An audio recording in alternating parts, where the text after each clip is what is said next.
Nous sommes de retour sur Direct Marché. J'accueille Guillaume Lachenal, PDG et cofondateur de Miliboo. Bonjour. Bonjour. Alors Miliboo, c'est une marque digitale d'ameublement. Vous annoncez votre introduction aujourd'hui. Tout d'abord, présentez-nous Miliboo. En quoi ça consiste? Alors la grande particularité de Miliboo, c'est qu'on conçoit et on commercialise des meubles en marque propre. Donc ce sont nos meubles, on a notre équipe de designers, notre équipe de suivi de production dans les usines, et on a une offre originale et exclusive. D'accord, donc c'est de l'ameublement, design, sur Internet? Oui, alors sur Internet, et on a également aujourd'hui un premier point de vente physique, une boutique connectée, qui a été la première boutique connectée à ouvrir. Qu'est-ce que vous appelez une boutique connectée? Alors une boutique connectée, c'est une boutique où on sert de la technologie au sein du point de vente. On a essayé de reprendre un peu les ingrédients qui avaient fait notre succès sur Internet et de les insérer dans un point de vente physique.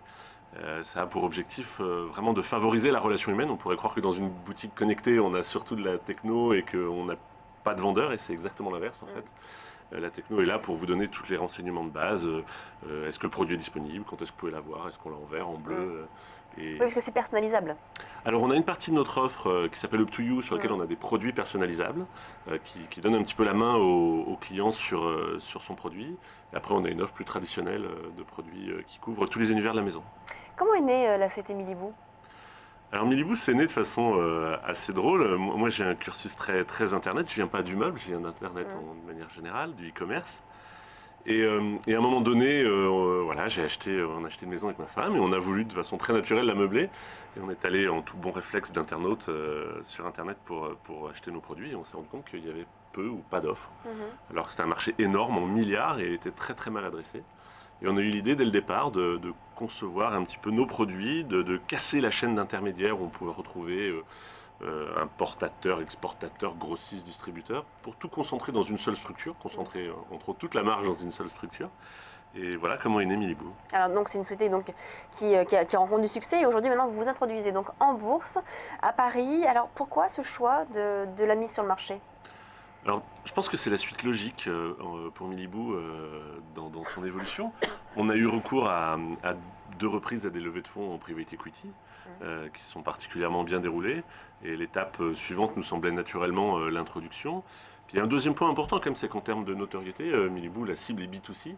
Et c'est quand même très intéressant en termes d'image et de notoriété d'avoir une vision un peu plus publique. Alors quelles sont les modalités de l'introduction? Alors aujourd'hui il y a une note d'analyse qui a été éditée. Nous en termes de levée, on a un objectif de milieu de fourchette à 8 millions. On aimerait osciller entre 8 et 10 millions en fonction du niveau où on se trouvera dans la fourchette. D'accord, et ça va servir à quoi du coup ces fonds qui vont être levés? Alors l'objectif de ces fonds, il est de continuer de consolider tout ce que Miliboo a déjà créé. Aujourd'hui, renforcer notre présence en France, qui est notre premier marché. Il va être également question de continuer ce qu'on a pu faire sur l'Europe. Aujourd'hui, on a déjà 15% de notre chiffre d'affaires qui est fait sur l'Europe. Vous êtes en Espagne, en Italie, en Grande-Bretagne également? Alors, on n'est Luxembourg? pas encore en Grande-Bretagne. On fait Espagne, Italie et Benelux. Et effectivement, une partie de ces fonds sera consacrée au lancement du Royaume-Uni. Alors, il y a quand même eu plusieurs abandons de mise sur le marché. On a eu notamment Deezer, on a eu aussi pas mal d'introductions dans le bas de la fourchette. Vous estimez, vous, que c'est quand même le bon timing pour vous introduire en bourse aujourd'hui?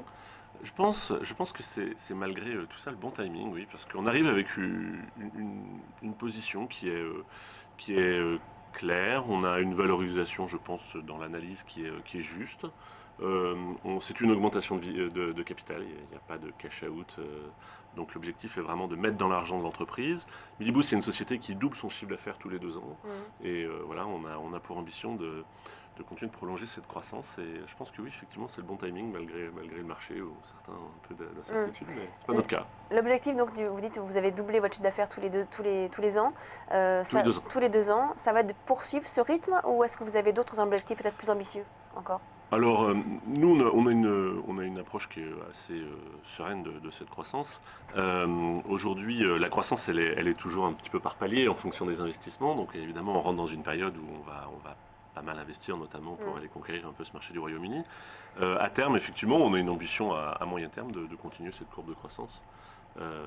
Mais elle peut être segmentée par palier. Le marché de l'ameublement, c'est un marché quand même qui est très concurrentiel. Il y a beaucoup de marques, beaucoup de produits disponibles. Alors, vous parliez d'Internet, mais il y a aussi les boutiques. Enfin, il y a beaucoup de choix disponibles. Comment est-ce qu'on peut aujourd'hui se démarquer? Quels sont les enjeux pour se démarquer? Alors, je pense que La première chose pour se démarquer, c'est le produit. Une des grandes forces de Miliboo, c'est d'avoir des produits exclusifs. On a nos propres designers, donc on arrive avec une offre différente, originale. En plus, on a un regard qui est assez techno. Miliboo, l'ADN est très techno. Moi, je viens de la techno. Donc on a une boutique connectée, mais on travaille par exemple sur des gammes de meubles connectés. Oui, le canapé connecté, Bluetooth. Voilà. Le canapé connecté qui est présenté, alors le prototype est présenté dans la boutique aujourd'hui à Paris, mais on est en train de décliner toute une ligne de meubles connectés où l'idée est simplement de se poser la question de quel est le comportement du consommateur aujourd'hui dans son habitat. On est tous connectés, on a tous une tablette, un téléphone, etc. Et il faut que notre environnement s'adapte à notre comportement. Donc on est simplement en train de réfléchir aux premières pièces de meubles et quelle pourrait être leur utilité du point de vue utilisateur. Et voilà, mais pour répondre plus précisément à la question, oui, c'est réellement le produit. Je pense que c'est ce qui fait la différence chez Miliboo, c'est d'avoir un catalogue très tendance. Aujourd'hui, le comportement de l'utilisateur vis-à-vis du meuble il change beaucoup le catalogue? Alors, nous, aujourd'hui, on a 2500 références. On crée environ 400-500 références par an, y compris les déclinaisons de couleurs. Pour nous, une référence égale un produit, une couleur. Donc, l'idée, c'est ça, c'est d'avoir un catalogue très vivant. On a la chance de travailler avec des usines sur lesquelles on a des minimums de commandes qui sont raisonnables. Ça nous permet d'avoir un stock qui tourne très très bien et de pouvoir faire évoluer notre catalogue en fonction des tendances. La production est essentiellement en Asie. Vous avez démarré en tout cas avec la production en Asie. Vous avez rapatrié une partie en France, mais le principal de la production, je crois, il reste quand même en Asie. 80%. C'est un passage obligatoire pour grandir, pour justement limiter les charges?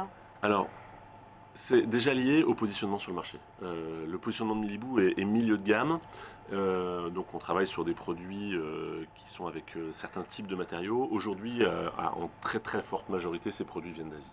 Donc le marché est structuré de cette façon-là.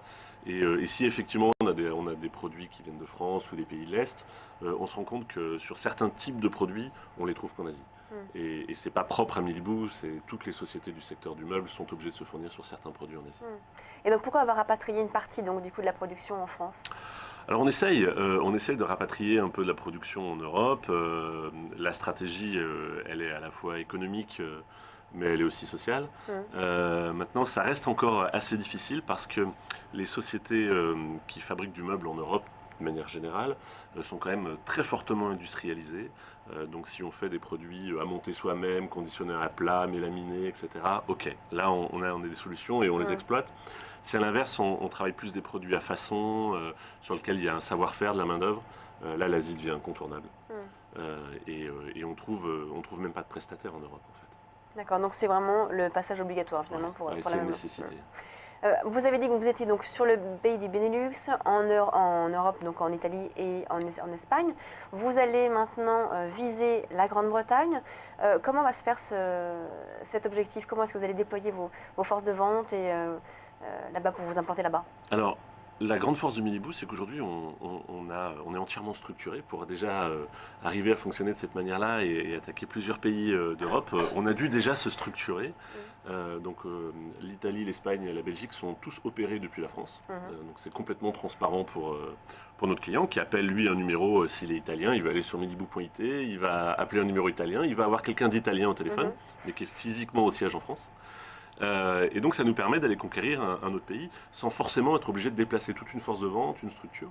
Il suffit d'enrichir nos équipes au niveau du service commercial et de lancer les campagnes marketing pour être opérationnel dans ce pays. Donc tout se fait de France en fait? Tout se fait de France. Vous n'avez pas d'équipe finalement dans les pays? Non. On a uniquement une équipe en Chine pour la partie suivi de production et contrôle de qualité, puisque aujourd'hui Miliboo contrôle tous ses produits avec ses salariés en propre. Donc on n'a pas de départ de nos usines qui part sans qu'on ait contrôlé au préalable nos produits. Mais sur la partie commerciale, on opère tout du siège et on continuera de se développer comme ça. Est-ce que vous auriez aussi des ambitions peut-être dans d'autres pays hors Europe? Alors aujourd'hui, non, notre attention elle est réellement focalisée sur l'Europe. Dans nos projets, on a effectivement pour ambition de faire un petit test sur les États-Unis, mais qui n'a pas vocation à faire réellement du chiffre d'affaires ou du commerce, qui a juste pour objectif de qualifier la pertinence de notre offre sur ce marché, savoir si effectivement le catalogue Miliboo est 100% pertinent. Si d'aventure il l'était, on étudierait ou pas un éventuel lancement commercial, et de toute façon ça devrait faire appel à d'autres fonds.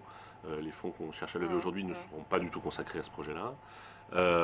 Ou si effectivement le marché n'est pas du tout encore adapté ou que c'est un petit peu tôt, ma foi, on n'aura pas engagé de frais particuliers, donc on n'aura pas pris de risque. C'est juste un sondage. Comment est-ce que vous voyez Miliboo dans 5 ans? Dans 5 ans ou 10 ans? Leader européen? Oui, c'est ça, c'est votre objectif, d'être leader européen dans 5 ans? Oui, c'est clairement notre objectif. Aujourd'hui, la grande force de Miliboo, c'est d'avoir ce catalogue exclusif et d'avoir la disponibilité des produits en stock. C'est un argument extrêmement fort. Aujourd'hui, le premier critère d'achat sur Internet, c'est la disponibilité du produit. Chez Miliboo, toute commande passée avant 15 heures est expédiée le jour même. On vous livre sous 24 à 72 heures suivant où vous êtes situé. Donc ça, c'est un élément très très fort. Ça nous permet d'être extrêmement pertinent en marketing. Parce que bien sûr, on a un taux de transformation qui est bien meilleur que des structures qui peuvent avoir des délais de livraison beaucoup plus longs. On a beaucoup de confrères qui sont à 3, 5, 8 semaines de délai de livraison. Ouais, bon. Très bien, je rappelle donc l'introduction qui démarre aujourd'hui, l'introduction donc de Miliboo en bourse et qui dure donc jusqu'au 9 décembre. Merci beaucoup Guillaume Lachenal, donc PDG et cofondateur de Miliboo. On passe à la suite de Direct Marché.